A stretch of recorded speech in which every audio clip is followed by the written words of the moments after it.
డబ్బు, అనారోగ్యం, ఉద్యోగం, వ్యాపారం, అప్పులతో బాధపడుతున్నారా? మీకోసమే launch your future programme. Hi hello నమస్తే, వెల్కమ్ టు సుమన్ టీవీ. ప్రస్తుతం మనతో ఉన్నారు రియల్టర్ ఆక్సిజర్ founder and CEO, business coach and mentor doctor Nandi Rameshwararao గారు. నమస్తే సార్. నమస్తే అమ్మ. సార్, పార్ట్నర్షిప్ బిజినెస్ అని మనం చూస్తూ ఉంటాం. బిజినెస్ పార్ట్నర్ అంటారు. చాలామంది ఏంటంటే వాళ్ళ ఫినాన్షియల్ ప్రాబ్లం వల్ల లేకపోతే ఇన్వెస్ట్మెంట్ పెట్టే విషయంలో పార్ట్నర్షిప్గా చేద్దాం ఇద్దరం కలిసి, ఫ్రెండ్స్ ఇద్దరు చేస్తారు, లేకపోతే అన్నదమ్ములు ఇద్దరు చేయొచ్చు, లైక్ వైఫ్ అండ్ హస్బెండ్ కూడా చేయొచ్చు పార్ట్నర్షిప్ బిజినెస్. సో అంటే పార్ట్నర్షిప్ బిజినెస్ అనేది ఎంతవరకు కరెక్ట్ అంటారు?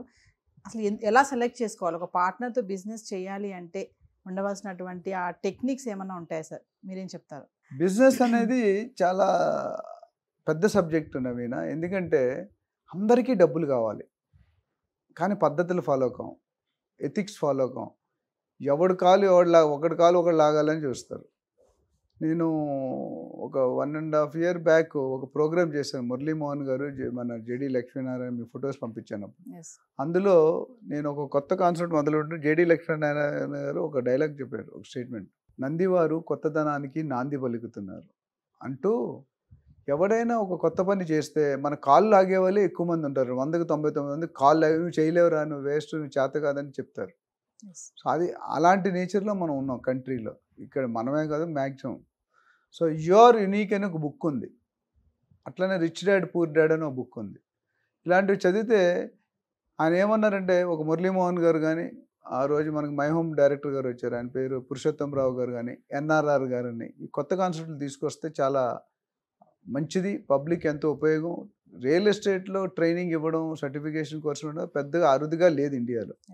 అది ఎందుకు చెప్తున్నానంటే, ఇక్కడ బిజినెస్లో కూడా ఒక బిజినెస్ స్టార్ట్ చేసేటప్పుడు మనం కంప్లీట్ మార్కెట్ రీసెర్చ్ చేయాలి. ఏ ప్రోడక్ట్ మీద చేయాలి, ఎంత డిమాండ్ ఉంది, ఎంత సప్లై ఉంది, ఇప్పుడున్న ప్లేయర్స్ ఎంతమంది ఉన్నారు, మనం వేస్తే ఎంత మార్కెట్ షేర్ క్యాప్చర్ చేయాలి అనేది ఒకటి. చాలామంది ఫనల్ టెక్నిక్ అంటాం మార్కెటింగ్ లాంగ్వేజ్లో. ఇన్ని ఆప్షన్స్ ఉంటాయి నీకు. నీ లెవెల్ 10,000 బిజినెస్ చేయొచ్చు, 10 లక్షలోడు బిజినెస్ చేయొచ్చు, 10 కోట్లోడు బిజినెస్ చేయొచ్చు, ఎలాన్ మస్క్ లాగా 1,000 కోట్లు 1,00,000 కోట్లు కూడా బిజినెస్ చేయొచ్చు. అన్నీ బిజినెస్. బిజినెస్ అనే వర్డ్ చాలా తక్కువ.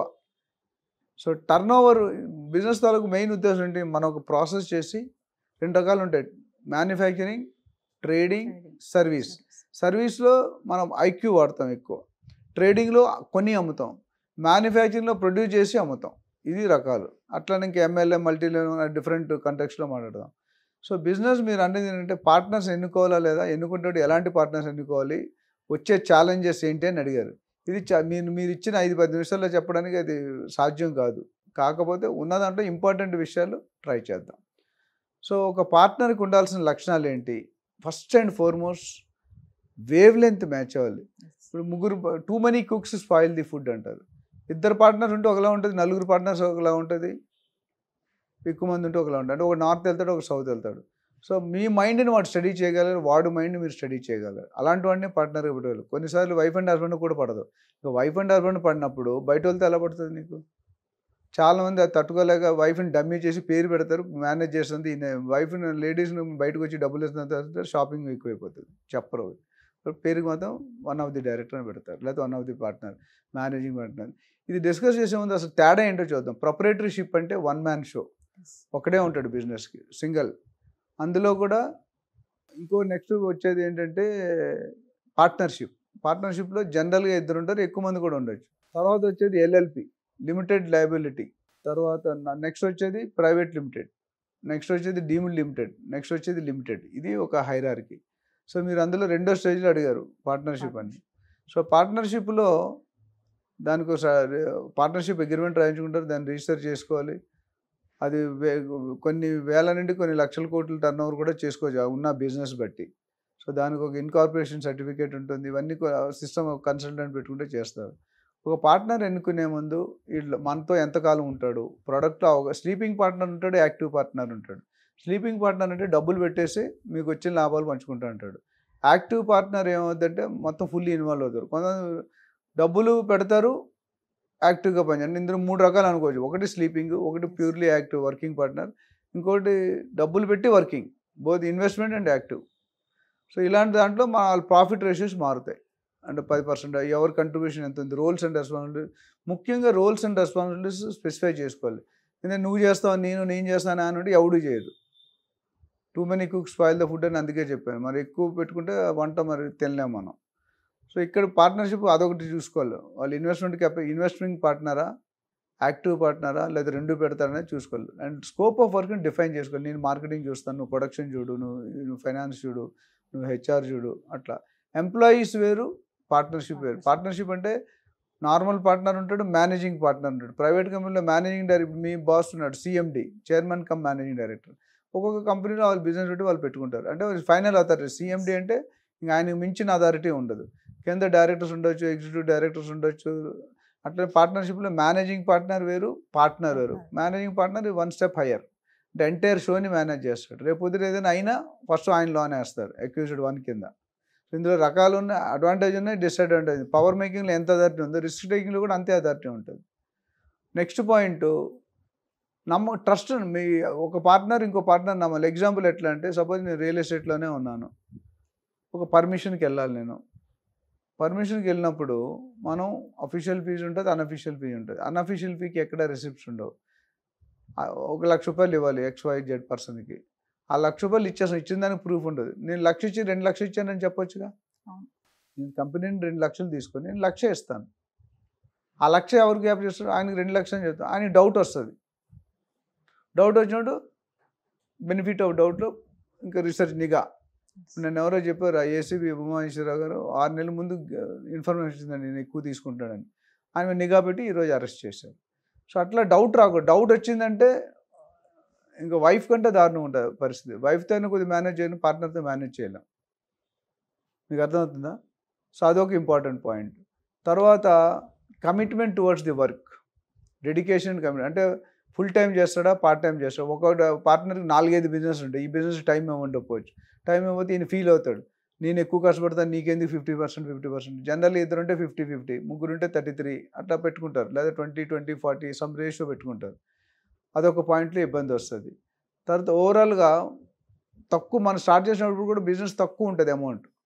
గ్రోత్ని కొలితే ఆశ పెరుగుతుంది. ఈరోజు 10% అనేది ఆ రోజు 1000% లాగా కనిపిస్తుంది. సో బిజినెస్ పెరిగినప్పుడు నేను మొత్తం అంతా నేనే కష్టపడుతుంది, వీడు 50% ఎందుకు ఇవ్వాలి అని వాళ్ళ వైఫ్, వాళ్ళ రిలేటివ్ ఒక పాయింట్ వేసి వదిలేస్తారు.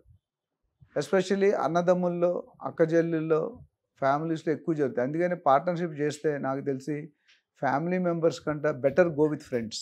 ఒకవేళ అసలు పార్ట్నర్షిప్పే నేను డిస్కరేజ్ చేస్తాను. నాది కంపెనీ ఓపీసీ అని చేసాం, 1% కంపెనీ. అంటే నాకు వాస్తు ప్రకారం రెండో పార్ట్నర్ ఉంటే డెఫినెట్గా బిజినెస్ పోతుందని నాకు క్లారిటీగా చెప్పారు కొంత రాష్ట్రాలు. అందుకని ఓపీసీ కంపెనీ అంటే 1% company, but it's a private limited company. So నాకు తెలిసి I don't suggest you have to go with your family member, especially friends whom you know. And కొత్తగా తెలుసుకోండి, కొత్తగా పరిచయం పార్ట్నర్గా పెట్టుకోకండి. ఎందుకంటే నా బ్యాక్గ్రౌండ్ తెలుసుకోవాలి. ఇప్పుడు పెళ్లి చేసినప్పుడు మనం ఏమన్నా ఇటు 7 తరాలు అటు 7 తరాలు చెక్ చేయాలన్నాం. ఈ పార్ట్నర్ లైఫ్ పార్ట్నర్ వేరు, బిజినెస్ పార్ట్నర్ వేరు, రెండూ ఈక్వల్ వెయిటేజ్. నేను జీవితాంతం నువ్వు బతుకున్నంతకాలం నీతో పార్ట్నర్గా ఉండాలి.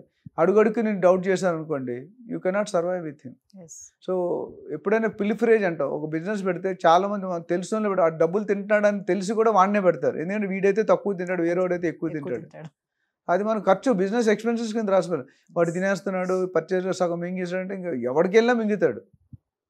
నువ్వు చూసుకునే పద్ధతి ఉంది. సో ఇలాంటి అంటే ఫ్యాక్టర్స్ అన్నీ కూడా మీరు కన్సిడర్ చేయాలి. ఏజ్ గ్రూప్ మ్యాచ్ అవ్వాలి, సేమ్ విజన్ ఉండాలి, సేమ్ లైకింగ్ ఉండాలి, ట్రస్ట్ ఫ్యాక్టర్ ఉండాలి. ఈయన పార్ట్నర్గా ఉండి ఈయన వైఫ్ లేకపోతే ఈయన కొడుకు ఇన్వాల్వ్ అవుతాడు, అది కరెక్ట్ కాదు. సో మీ బైలో అంటే మనం అగ్రిమెంట్ రాసుకునేటప్పుడు చెక్ సైనింగ్ ఎవరు చేస్తారు, బ్యాంక్ అకౌంటింగ్ ఎవరు మెయింటైన్ చేస్తారు, ప్రొడక్షన్ ఎవరు చూస్తారు, మార్కెటింగ్ ఎవరు చూస్తారు, సేల్స్ ఎవరు చూస్తారు, ఫైనాన్స్ ఎవరు చూస్తారు, హెచ్ఆర్ ఎవరు చూస్తారు, ఇవన్నీ కూడా మనం రాసుకోవాలి. జీతం తీసుకుంటారా, జీతం తీసుకోరా, లాభాలు తీసుకుంటారా, లాభాలు తీసుకోరా. ఒకవేళ ఇన్ కేస్ డిస్ప్యూట్స్ వస్తే, డిఫరెన్స్ ఆఫ్ ఒపీనియన్ వచ్చి విడిపోవాలంటే క్లాజ్ ఏంటి, ఆర్బిట్రేట్ ఉంటాడా, మన ఇద్దరు విడిపోవచ్చు, ఎన్ని రోజులు నోటీస్ పీరియడ్ ఇవ్వాలి, జ్యూరిస్డిక్షన్ ఆఫ్ కోర్ట్ ఎంత, ఇలా చెప్పుకుంటూ పోతే నేను 100 టర్మ్స్ చెప్తాను. మనకు ఉన్న టైం తక్కువ ఉంది, టకటకమని చెప్పేస్తాను. లేకపోతే ఒక్కొక్క క్లాస్ మీద అరగంట మాట్లాడాలి. సో ఇవన్నీ పెట్టుకొని దానికి అండ్ ఫస్ట్ 6 months 1 year నా అడ్వైజ్ అంటే ఫస్ట్ అబ్జర్వ్ హిమ్. నీ పద్ధతులు ఇప్పుడు బయట నుండి బాగానే ఉంటుంది, లవ్ ఈజ్ బ్లైండ్ అన్నారు, చెప్పకూడదు అని చెప్తాను. ఎందుకంటే మన దూరం నుండి అన్నీ బాగుంటాయి. కొండ చూసాను అనుకోండి, కొండ సాఫ్గా ఉంటుంది. మేము ఒకసారి 10th class పిక్నిక్ వెళ్ళి కొండ ఎక్కినప్పుడు ముడికిలు తెగిపోయినాయి, మాకు మొత్తం బ్లడ్. ఎక్కాలని ఒక కుతూహలం ఉండి ఎక్కిపోయాం. సో దూరం నుండి చూసిన రోజు 10 సంవత్సరాలు చూసి ఎంత బాగుంది కొండ ఎప్పుడు ఎక్కుతాం, ఎక్కినప్పుడు తెలిసింది దాని కష్టాలు ఏంటని. అదేవిధంగా కొత్త మనిషి పరిచయం అయితే don't enter into agreement directly, understand, study is background. ఒక 6 నెలలు 1 ఇయర్ చూడండి మీ వేవ్ లెంత్ సెట్ అవుతున్నాడా లేదా, లేదా better to call of. So commitment ఎప్పుడు ఇవ్వాలంటే ఈ అండర్స్టాండింగ్ అయ్యి పర్లేదు మనం స్టాండర్డ్ సెట్ అవుతాడు, మన లెవెల్కి యాక్సెప్ట్ అవుతాడు. కొంతమంది హైఫై ఉంటారు, కొంతమంది లో ప్రొఫైల్ ఉంటారు. ప్రతిదానికి 10 రూపాయల దగ్గర 100 రూపాయలు ఖర్చు పెడతాను ఒకటి ఉన్నాడు, కొంతమంది 100 రూపాయలు పోతే 10 రూపాయలు పోతే రూపాయి ఖర్చు పెట్టుంటారు. సో రెండూ కరెక్టే. డబ్బు ఇప్పుడు యంగ్స్టర్స్ ఏం చేస్తున్నారు, నేను బిజినెస్కి వచ్చి ఒక ఐఫోను ఒక కారు వేసుకొని తిరుగుతారు, ఆఫీసులు రారు, ఆ బిజినెస్ లాస్ అయిపోయి. ఎగ్జాంపుల్ మీరు చూసుకుంటే ముఖేష్ అంబానీ గారు, అనిల్ అంబానీ గారు, మీకు ఏమైందో మీకు స్టోరీ తెలుసు. ఇద్దరికి నాకు తెలిసి అనిల్ అంబానీ గారికి ఎక్కువ ఆస్తి ఇచ్చారంట కొద్దిగా, కానీ చుట్టుపక్కల సరౌండింగ్స్ మేనేజ్మెంట్ స్కిల్స్ లేకపోవడం వల్ల ఏమైందో మీకు తెలుసు. సో ఇలాంటి ఫ్యాక్టర్స్ అన్నీ కూడా, అంటే రిలేషన్షిప్కి ఛాన్స్ ఇవ్వకూడదు. కమిట్మెంట్ ఎవరుందో వాళ్ళే డెసిషన్ తీసుకోవాలి. నేను మా వైఫ్ తీసుకుంటుంది, మా తమ్ముడు తీసుకుంటాడు, మా కొడుకు తీసుకుంటాడు, it's not correct. So what ever ఒక నమ్మకం ఉండాలి. తర్వాత పేపర్ మీద పెట్టాలి. ప్రతి చిన్న పాయింట్ చిన్నదే కదా, మా ఫ్రెండే కదా, మా కజినే కదా అనుకోవద్దు. ఫ్రెండ్ అయినాక బిజినెస్సే, ఫ్రెండ్షిప్. బిజినెస్ దగ్గర ఫ్రెండ్షిప్ పెట్టాలంటే లాస్ట్ అయ్యేది నువ్వు. సో ఇలాంటి కేర్ అన్నీ తీసుకోవాలి. ఎవరైనా ప్రైవేట్ కానీ పార్ట్నర్షిప్ కంపెనీస్ ఎస్టాబ్లిష్ చేయాలన్నా ఎలా రూల్స్ పెట్టుకోవాలి, ఎలాంటి సిస్టమ్ రాయాలి, ఎలాంటి పాయింట్స్ రాయాలనేది మనం డెఫినెట్గా చాలామంది గైడ్ చేస్తున్నాం. They can approach us and they will definitely help them out. Suman టీవీలో మీ పర్సనల్ అండ్ బిజినెస్ ప్రమోషన్స్ కోసం కింది నెంబర్కి కాంటాక్ట్ చేయండి.